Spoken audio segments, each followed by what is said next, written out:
Trigger warning. This episode of the podcast will cover conversations on grief and death of a loved one. Should you be triggered by such conversations, I would advise that you stop listening now. Hey guys, welcome to another episode of the podcast. If you've gotten to this point, I take it that you are fine with the kind of conversations that I'm about to have today. You would also have noticed that I did not play an intro because I didn't deem it necessary. So what are we talking about today? Today on the podcast, I will be talking about grief. And for context, I will give a quiet definition, like a little definition. Grief is deep sorrow, especially that's caused by someone's death.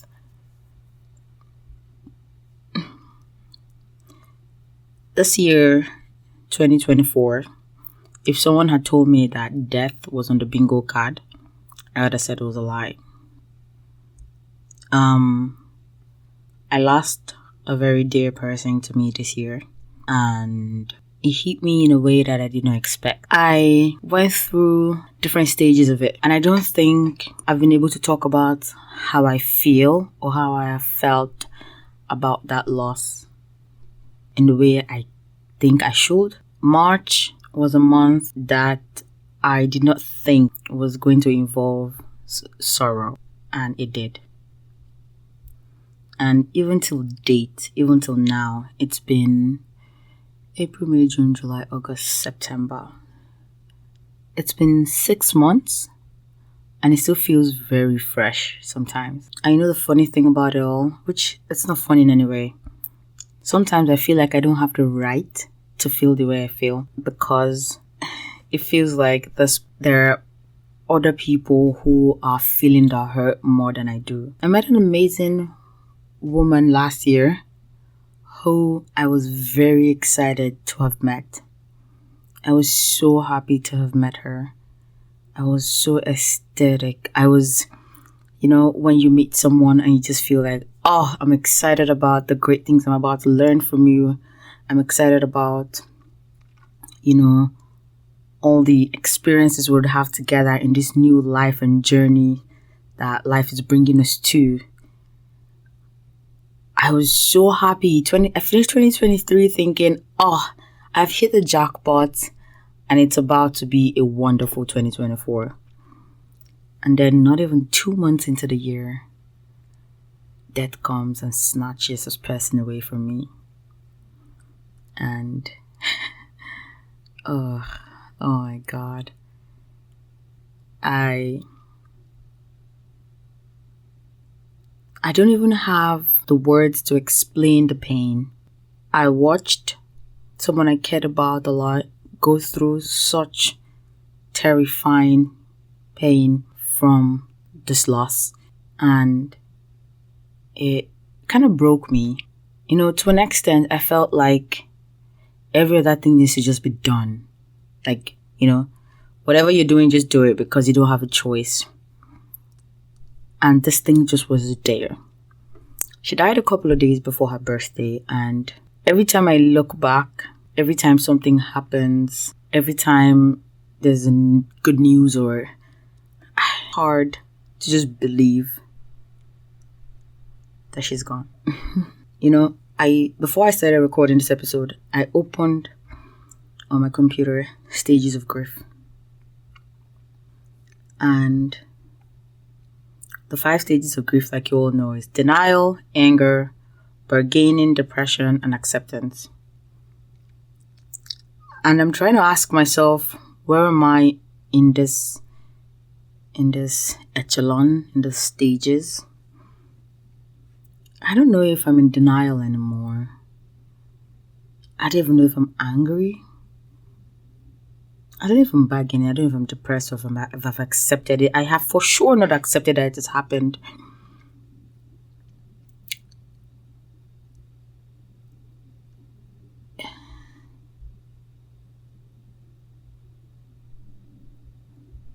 For some very weird reason, thinking back now, I feel like I'm still in denial.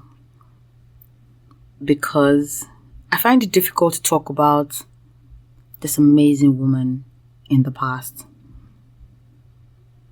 I find it difficult to think that she's really no more in our lives. I find it very difficult to think that, that's it. I realized that life is the most fickle thing that has ever fickled during this whole process, or in the last 6 months. Because I just remember how we just had this amount of plans that we always just talked about. We always talked about the things that we wanted to do. And unknown to us, life had its own plans. I've had conversations where I have sat down and said, God, why? Like, what the heck? Why did this happen? To what end? What have we done to deserve this? What did we do to deserve this? If there was anybody you had to take away, it's not her. And then I've heard people say, you cannot question God. I told my fiance recently that I've always wanted to talk about grief. But I've not found the strength. I've not found the energy to actually talk about it. Since this happened in March this year, I didn't feel like I could record an episode of the podcast without talking about it, because I don't think I can move on. Have I tried to? Yes. And when I say move on, I'm not talking about forgetting that this happened and, go ahead. But I just didn't think I could just come up back to the podcast and just, record as usual without airing this part of myself. Because, when I look back at it and I look at how we got to this space, I realized that grief is very hard. To grieve a loss is the hardest thing anyone can ever do. I'm not sure I even know why I wanted to record this episode or what I was going to gain from recording this episode. But I think one of the major things that I wanted to put out there is that don't leave anything for tomorrow. Whatever you want to do today, just do it. Life comes at you so fast. You don't know what tomorrow holds. I submitted my PhD thesis in August. I texted a few people and said, hey, this has happened. And I know I bawled my eyes out when I realized I couldn't text this amazing woman to let her know that this thing that we've always talked about, this thesis that I always talked about, was finally done. It was sad to do things this year that I know that we laughed about, that we could not wait to happen. I will never forget her, being the highlight of my 2023. Meeting her made me believe that I'd found rest, I'd found peace, I'd found the right home, I'd found a second mom. But for some reason, the universe did not want me to have that. I remember my fiancé apologizing and saying, hey, I'm sorry that my mom keeps sending you gifts. And today, I will kill for one from her. You know what? We don't regret anything. Well, from time to time, we say, oh, I wish we did this, I wish we did that. Even I mentioned it, I was like, I wish I wished her happy birthday before, because I was waiting for the birthday, which I was never able to. I still cry from time to time because sometimes I just wish we could turn back the hand of time and just not let it be a thing. Sometimes I want to wake up and be like, no, this did not happen.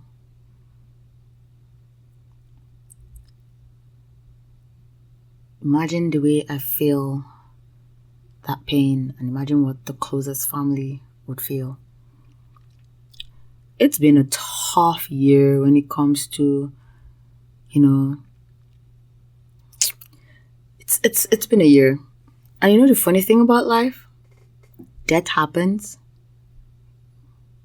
people console and try to help you for the few days, and life goes on. Like, life just moves on so quick. And like I said earlier, I felt like I did not have a right to grieve because, of course, there are more immediate family that are also feeling this loss. And I hope I did my best to be a supportive partner and supportive individual for the family itself as they were going through this and as they're going through this. But when I think about it, I'm just like, what is this life though? This life. Sometimes I wish I could just sit down with God and say, there's some things that doesn't have to happen sometimes. There's some things you don't even have to do, I know that for a while there, I was scared about losing important people to me. After it happened, my heart started going, like, I found myself in the pity patter mode where my heart is like over and over again. Yeah, I guess this was a bad idea. I shouldn't have done this recording, but like everyone says, and all the online pages would say, people experience grief differently. I think for me, my experience of the grief was trying to make sure that everybody was fine and trying to make sure that things that were supposed to get done are done. We're able to still do other things that we need to do. But sometimes you look back and you're like, then what's life if this person is not here? And it scares me every day because our parents are growing older and they're getting to that point where, there might be no more. And it scares me a lot. Earlier this year, I was having that conversation and I remember we said our parents are growing older. We want them to see our children. But we have our own thought processes, but life has its own thought processes and God has his own thought processes that we don't have any control over. I do so bad at all of this. I do so bad at just moving on. I think I hold on to something so bad. And just so you know, I'm holding on to every little piece. That's this woman.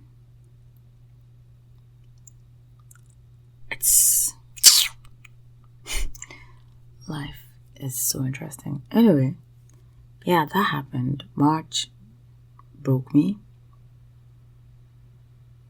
And March broke people that are very dear to me. And the truth is, I'm not even sure if we'll ever recover from it.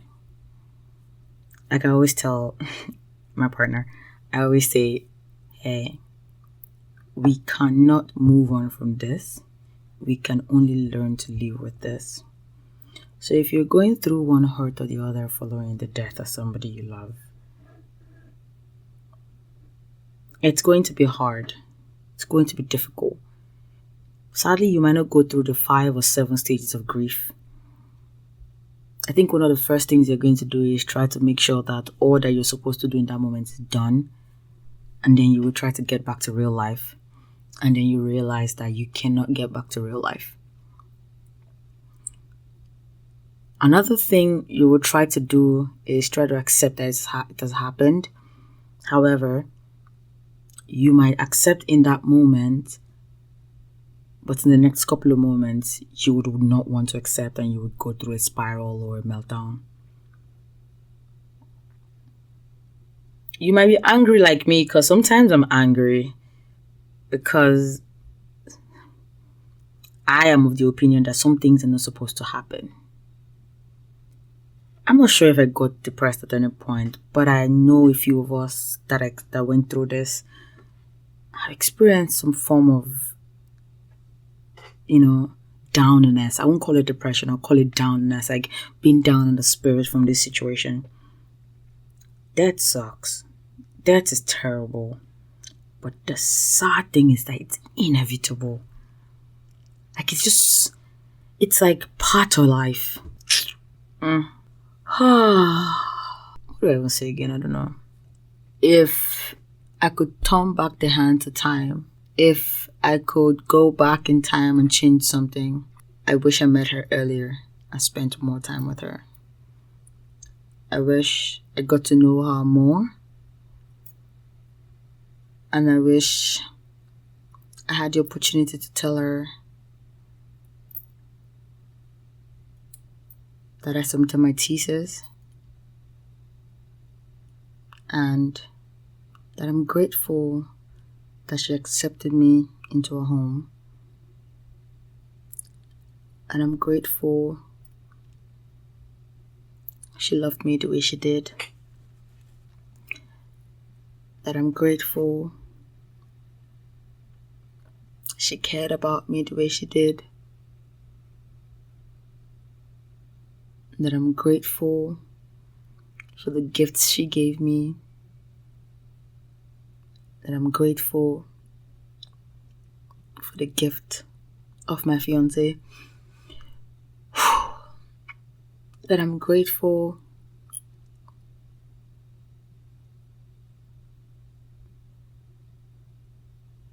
for all the kind words, for all the support, for everything, in fact. I'm grateful.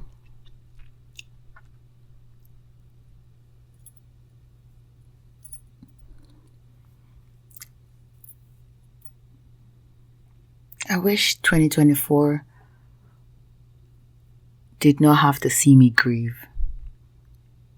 And I wish she was here to see all the great things that are happening. I wish she was here to see that everything we talked about last year has indeed happened. It's so sad to think about the fact that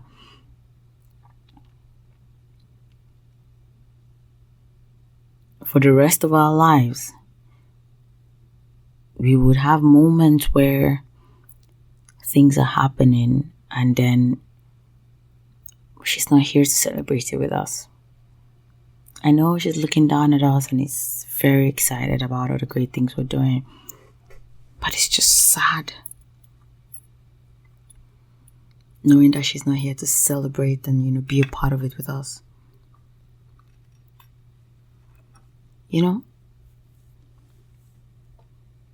It's so funny how sometimes the loss might not be like very close to home, but you will feel it like it's close to home. Imagine you trying to help someone you care about get through grief, and then you also have your own grief that you need to take care of, but it's not something that's your priority because they say it's important to, take note of how grief is affecting your physical and mental health and mental functioning. But how do you even know if it's affecting you or not? Because there are people who just go about their day and do what they're supposed to do, but deep down they're suffering. I think my thought process is I just wish that people didn't have to leave. Like people didn't have to just pass to the great beyond. But unfortunately, that's the inevitable thing.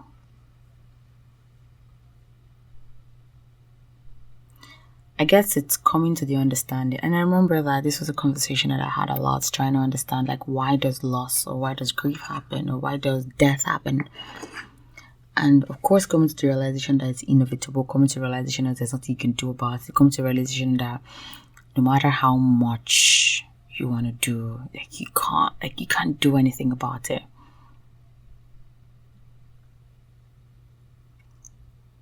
Sometimes I look back and I'm like, I wish the Tuesday before it happened, when I heard that voice, I spoke to her and said, hey, hi, mommy.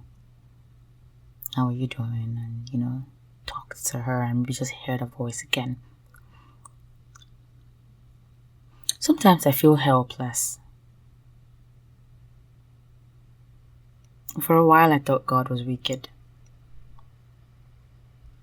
And then I came to the realization that he's not wicked. I guess this is just life. Sometimes I feel like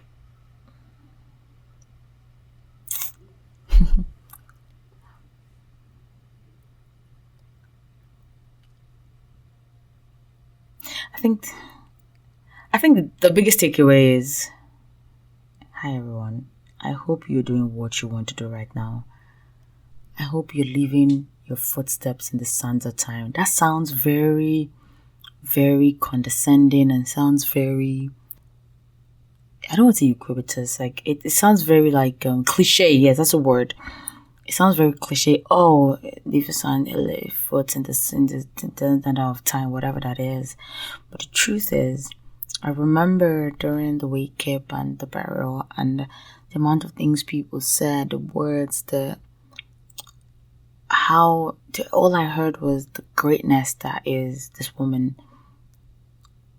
And it kind of came back to me and said, like, what I took away, what my takeaway message from it was, as you're living your life today, if you're gone tomorrow, what will be said of you? If you're gone tomorrow, what would people say?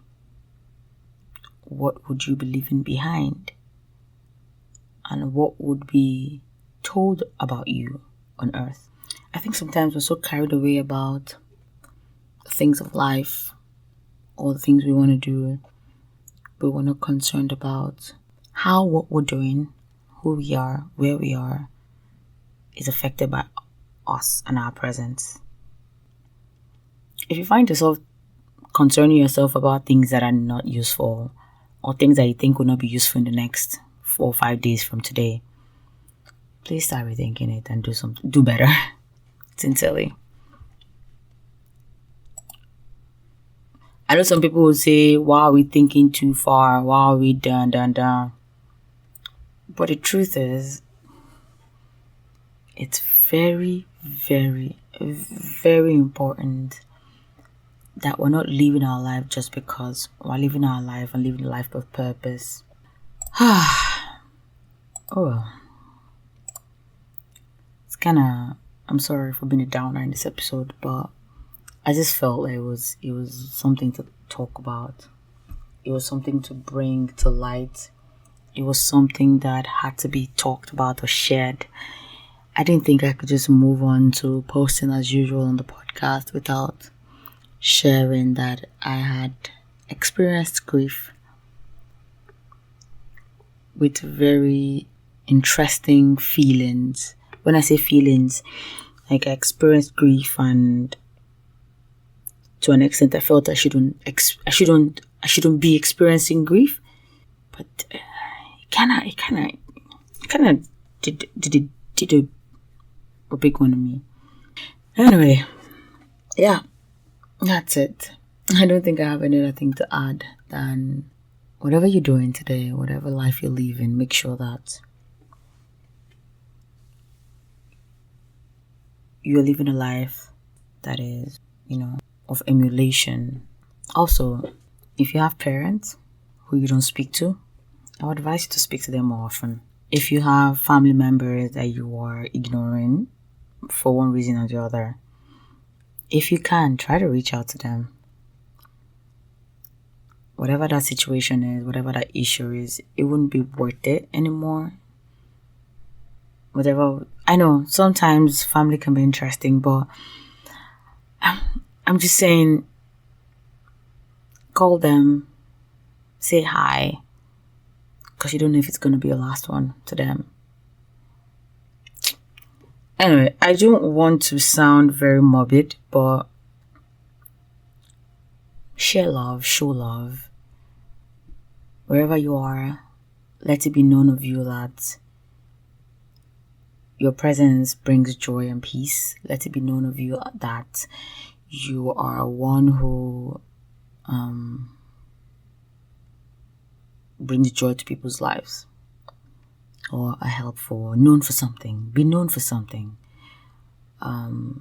If you're someone who's quiet, that don't like being known, then let your presence be felt one way or the other. Moral of the lesson: What are you leaving behind when you're no more? Anyway, till next time, guys, have a wonderful day.